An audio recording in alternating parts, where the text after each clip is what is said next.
반갑습니다. 노점상 개인의 생을 거쳐 마케터와 투자가로 살아가는 이야기들을 들려드리는 노생마입니다. 지난 이야기가 기존의 마사지 샵이 반신욕방하고 마사지 샵이 잘 안되는데도 원래 가게를 내놓으려고 하다가 오히려 길 건너 가게가 나와서 이제는 또 다른 가게에 관심을 갖는 상황이었죠.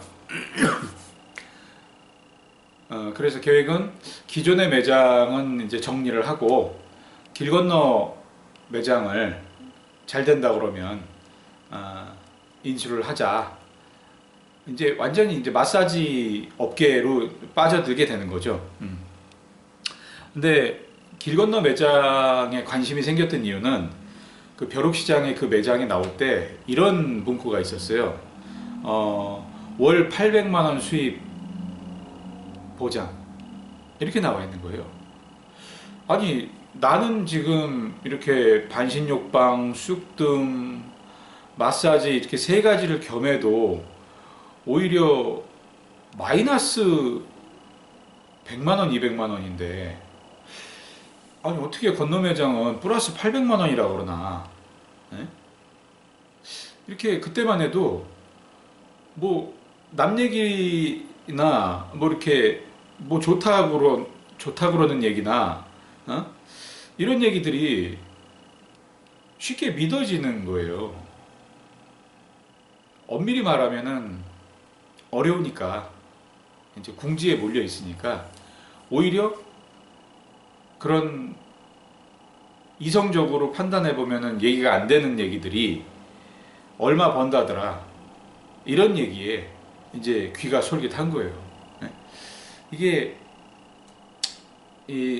살아가다 보면 자기가 뭔가 아쉽고 궁하고 그럴 때는 자꾸 믿고 싶어져요. 믿게 되고. 왜냐면 다른 방법을 모르니까. 그래서 그게 도대체 왜 어떻게 800만원을 번다 그러나 찾아갔죠. 찾아갔더니 이 남자 남자 사장님이 한 명 이제 여직원을 데리고 장사하시더라고요. 그러니까 남자 사장님, 그 다음에 그때 중국 여자 교포였어요. 이렇게 둘이 장사하더라고요. 근데 800만원을 번다는 거예요. 네? 그래서 어떻게 800만원을 버냐 그랬더니 여자한테 한 500만원 정도 나오고, 여자하고 이제 여자 직원한테 5대5로 나눠 먹어서 한 500만원 정도 나오고, 여자 매출이 한 1000만원 된다. 그리고 자기가 하는 건 다 먹는다, 이 얘기를 하는 거예요. 아니 그게 어떻게 가능하냐. 에? 나도 지금 길 건너에서 이렇게 하고 있는데 사실 어려움이 많다. 그랬더니 하는 얘기가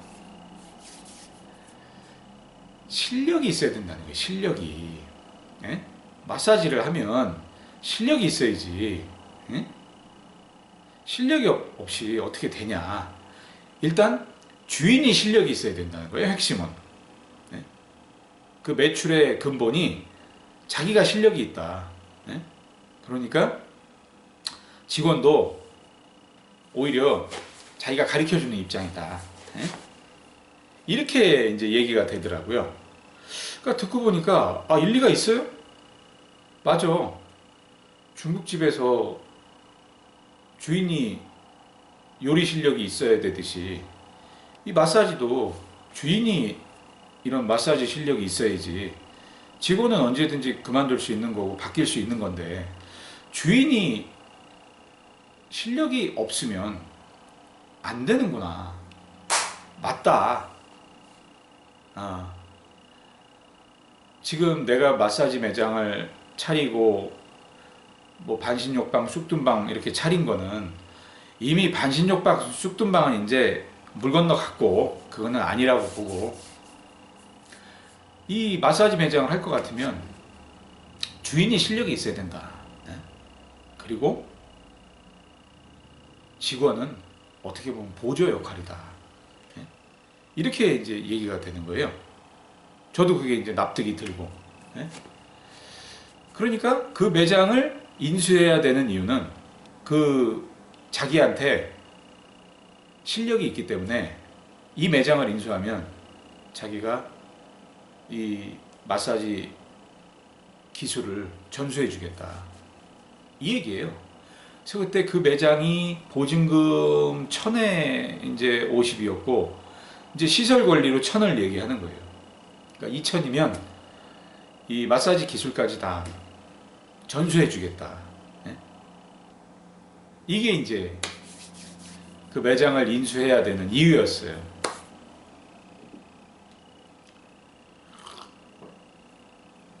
인정이 됐죠. 네. 그래서 집사람하고 상의를 해봤어요. 이러이러해서 이렇다더라. 주인이 실력이 있어야 된다더라. 근데 우리가 실력이 없지 않냐. 중국 교포, 남자 교포한테 그 발 마사지하고 스포츠 마사지 대충 배운 걸로 어떻게 이 장사를 할 수 있겠냐. 그러니까 우리가 이 매장은 내놓고 저 매장을 인수해야 되는 게 맞다. 그리고 저 매장을 인수하면 800만 원 번다 그런다. 800만 원을 벌면 우리 웬만한 문제 다 해결된다. 월세 내고 기타 경비 해도 100만 원이면 되고 700 가지고 그때만 해도 뭐 이제 이것저것 벌려놓은 것하고 또 그 대출 이자 원금 이런 거 갚는 것 때문에 한 달에 한 450 정도가 나갔던 것 같아요. 그래서 이제 800을 벌면 기타 경비 100만 원, 그리고 700 남는 거 가지고 450 내고 그래도 250까지 우리 살 수 있지 않냐. 에? 이제 이런 장밋빛 그림이 그려지는 거예요. 그러니까 집사람이 뭘 알아서 저한테 동의해 줬다기보다 어쨌든 저한테 제 말에 의지할 수밖에 없었죠. 다 모르니까. 집사람도 모르고 저도 모르고 둘 다 모르는데 한마디로 둘 다 장님인 거예요. 이 인생을 살아가는 데 있어서. 둘 다 장님이면 어쨌든 손잡고 가는 사람이 그나마 좀 나은 장님이 된 거죠. 그래서 인수하기로 했어요. 그래서 그 전에 또 찾아가서 이제 매장도 한번 둘러보고, 매장 처음에 딱 들어갔더니 매장이 일단 카운터 쬐끄맣게 하나 있고, 그 다음에 왼쪽에 작은 룸 하나 있고, 이 룸이 아니에요. 그냥 합판으로 막아가지고 커튼만 쳐놓은 거예요. 문도 없어. 그러니까 구조가 합판으로 이렇게 막아가지고 마사지 베드 2개 놓을 수 있는 룸 2개 만들어 놓고 이제 왼쪽 입구 쪽 왼쪽은 또 공간이 만들어지니까 거기를 커튼 쳐가지고 또 뭐 약간 뭐라 그러나요? 뭐 쉼터 뭐 이렇게 비슷하게 만들어 놓고 이렇게 해놨더라고요. 그리고 카운터 뒤에 발 마사지 뭐 이런 그림하고 가격표가 뭐 발 마사지 3만원, 스포츠 마사지 5만원, 그 다음에 아로마 마사지, 오일 마사지가 이게 8만원으로 되어 있더라고요. 딱 그거예요, 메뉴가. 발 3만원, 스포츠 5만원, 아로마 오일 8만원. 그래서 주로 여자는 아로마 마사지 위주로 하고, 아로마 오일 마사지 위주로 하고, 자기는 스포츠 마사지를 한다. 그렇게 이제 얘기하면서 아로마 마사지가 단가가 있으니까 8만원씩 하루에 한 3, 4명 받는다.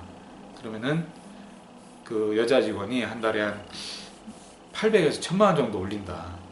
그리고 자기는 이제 둘이 왔을 때 자기가 같이 하고 자기가 발 스포츠 아로마 다 할 줄 아는데 일단 직원한테 비싼 걸 몰아준다. 이게 좋더라고요. 이게 모르는 사람한테 아는 사람이 얘기하니까 다 맞아, 얘기가 앞뒤가. 그러니까 모르면 무슨 얘기를 들어도 그냥 끄덕이게 돼 있는 거예요. 그러면서 손님이 혼자 오면 여직원한테 밀어주고 반반 나눠 먹고, 둘이 오면 같이 해서 여직원이 한 건 반반 나눠 먹고 자기가 한 건 다 먹고 주인이 한 건 이제 다 먹는다는 거죠. 그래서 자기가 3,400 번다는 논리가 어쨌든 둘이 왔을 때 자기가 주인이 하는 건 같이 다 먹을 수 있기 때문에 이럭저럭 해서 한 7,800원 안전하게 벌고 잘 될 땐 1,000만 원도 번다. 이제 이 얘기인 거예요. 그래서 아무리 몰라도 그래도 좀 사회생활 좀 했다고 언뜻 생각에, 아니 이렇게 좋은 걸 왜 팔아요? 왜 넘겨요? 그랬죠?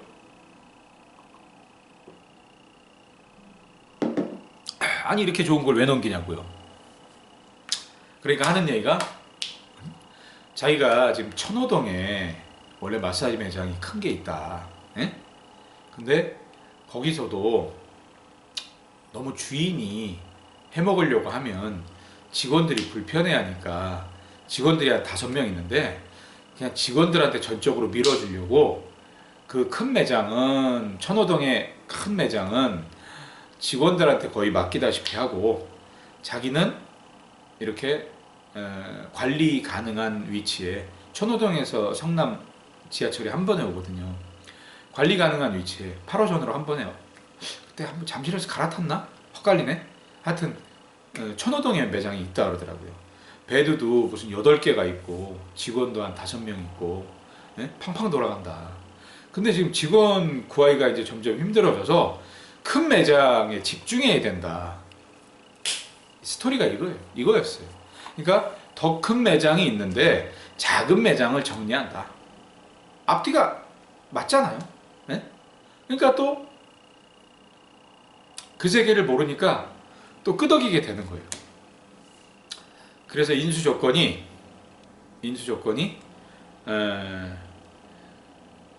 보증금 1,000에 월세 50이었고 그건 그대로 인수하면 되고, 그 다음에 시설 관리 1,000만 원으로 하자.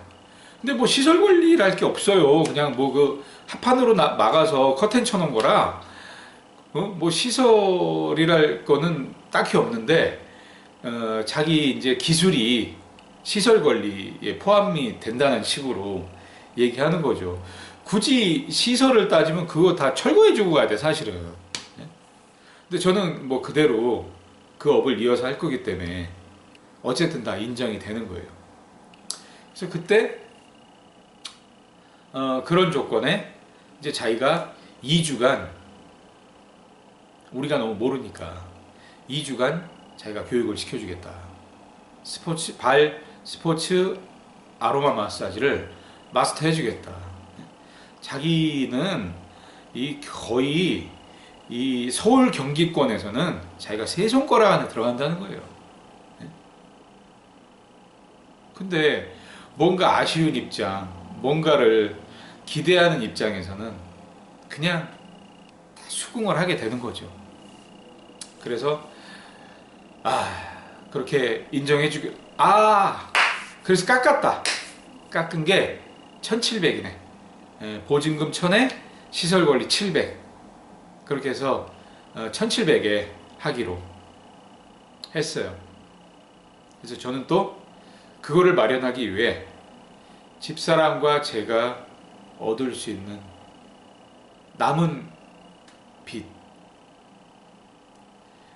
이금융권 하나 하고, 그 다음에 뭐 대부업체들. 그래서 그때 뭐 산화머니, 러시앤캐시, 산화 이거 하고 러시앤캐시 뭐 또 있어요. 뭐 생각도 안 나. 하여튼 대부업체도 한 4-5개. 그 그 다음에 이금융이 그때 스위스 저축은행인가 그거 없고, 또 집사람 또 이 카드론, 최대한 집사람하고 제 거 카드로 최대한 땡길 수 있는 거 다 긁어 모으니까 이제 그걸 마련할 수 있었죠. 어떻게 보면 한 개인이 마지막 짜고 할 수 있는 신용으로 그 모든 걸 다 짜서 그걸 마련하는 거죠. 그래서 그렇게 인수하기로 하고 2주 동안 이제 교육을 받은 거예요. 그 사람한테. 뒤늦게 생각해 보면 그 당시 이제 결국은 그게 결과가 안 좋았어요. 안 좋았는데 이 사람이 천호동에 큰 매장이 있다는 것도 거짓말이고, 마사지 실력자라는 것도 거짓말이고, 그리고 그 시설 권리로 700을 줘서 1700을 줬는데도 시설 권리마저도 거기서 시설 권리를 할 것도 없는데 그것도 다 빼돌리고, 예? 이렇게 된 거예요. 예? 참 추잡하죠. 예? 예.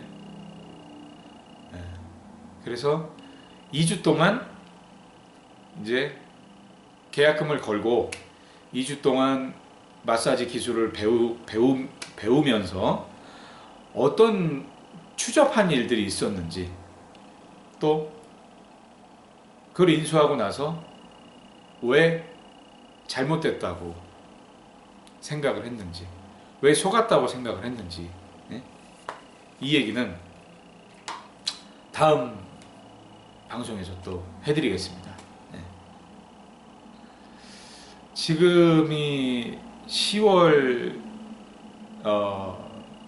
11일이에요. 지금 이 영상을 찍고 있는 시간이 10월 11일인데 제가 10월만 되면 딱 10년 전 2012년 10월이 생각이 나요. 그때 이제 마사지 매장도 다 정리하다시피 하고 방황하면서 뭘 할까 이것저것 방황하다가 이맘때 아마 막 노점한다고 다니고 하다가 그 천호동 깔새를 얻어서 했을 때쯤이에요. 예. 그때는 그 10월이 엄청 추웠어요. 근데 날씨가 춥다기보다 이제 먹고 살기가 막막하니까 마음이 더 추웠죠.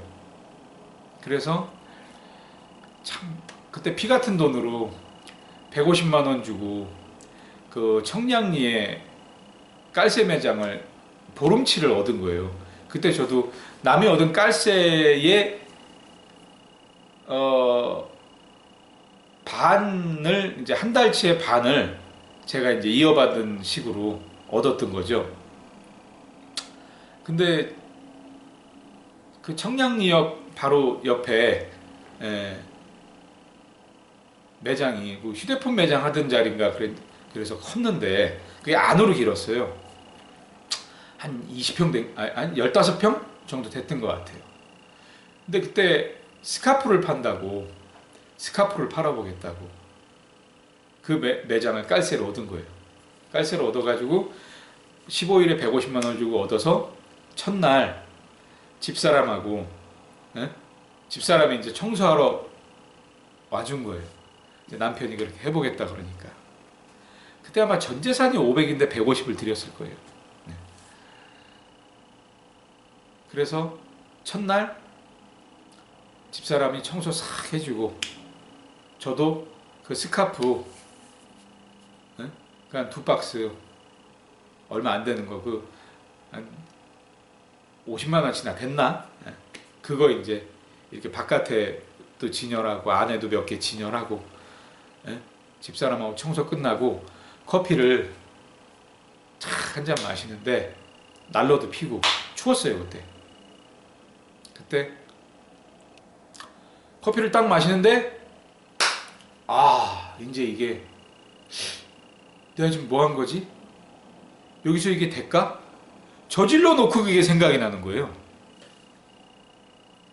근데 아니나 다를까 집사람도 뭔가 이상했는지 낌새가 뭔가 집사람도 못 믿어하는 눈빛이에요. 여기서 이게 될까? 왜냐하면 한 오전 동안 같이 있어 봤잖아요. 근데 손님이 한 명도 안 들어오고 밖에다 진열해 놓은 거 한 명도 관심이 안 갖고, 그러니까 집사람도 이제 슬슬 걱정이 되는 거죠. 그래서 그날 집사람은 이제 커피 마시고 뭔가 걱정되는 마음으로, 내색은 하지 않지만 걱정은 하는 것 같더라고요. 근데 저한테 힘내라고 응원해주면서 집사람은 돌아가고, 저는 그때 앉아갖고 의자에 앉아갖고 이게 지금 뭐 하는 거지? 왜 내가 지금 여기 있지? 왜 내가 지금 여기다가 청량리라는 말에, 또 청량리면 뭔가 대단해 보여서 우리나라 한 10대 상권쯤으로 인식이 됐죠. 거기 가면 뭐든 되겠다 싶었던 거죠. 그래서 청량리에서 깔새가 나왔다는 말에 인터넷 보고 가서 150, 전 재산이 500인가 600인데 150 주고 그걸 또 들어간 거예요. 그러니까 집사람은 뭔가 불안한 마음으로 들어가고, 저도 뭔가 이게 아니다 싶고, 딱 10년 전 2012년 10월 저한테는 항상 매년 10월은 추워요. 지금은 경제적인 여유도 있고 그런 일을 걱정할 필요도 없고 나름 앞으로 살아갈 대책도 세워져 있는데, 매년 10월만 되면 그때가 생각이 나는 거예요. 그때 이런저런 노점 다 했었거든요. 스카프, 뭐 향수, 도너츠, 그 다음에 무슨 핸드폰 클리너, 뭐 또 했었더라? 하여튼 여러 가지 했었어요. 근데 2012년 10월이 그렇게 추웠어요. 점점 돈은 떨어져 가고, 막 만 원짜리 한 장이 새로울 때였거든요. 그래서 10월만 되면 항상 2012년 10월, 10년 전 10월을 생각하면서 오히려 더 마음도 다잡게 되고, 다시는 그런 일이 나한테 닥쳐서는 안 되고 우리 가족들한테 닥쳐서는 안 된다.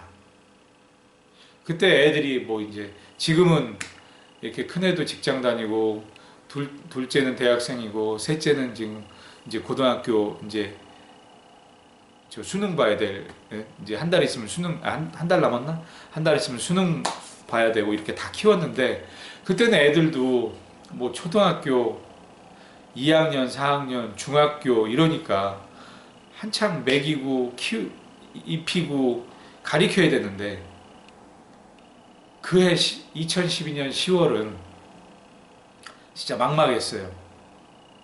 그래서 더 추웠어요.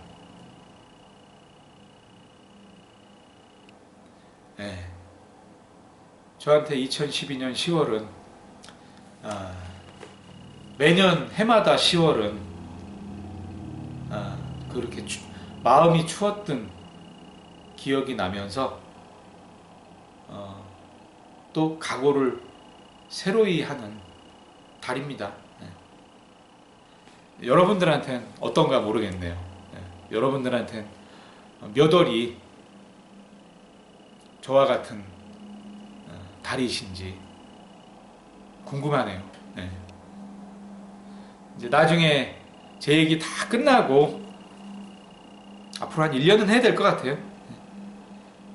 이 33년간의 이야기를 다 하려면, 제 얘기 다 끝나면 이제 다른 분들의 여러분들의 이야기도 꼭 듣고 싶습니다. 네. 감사합니다.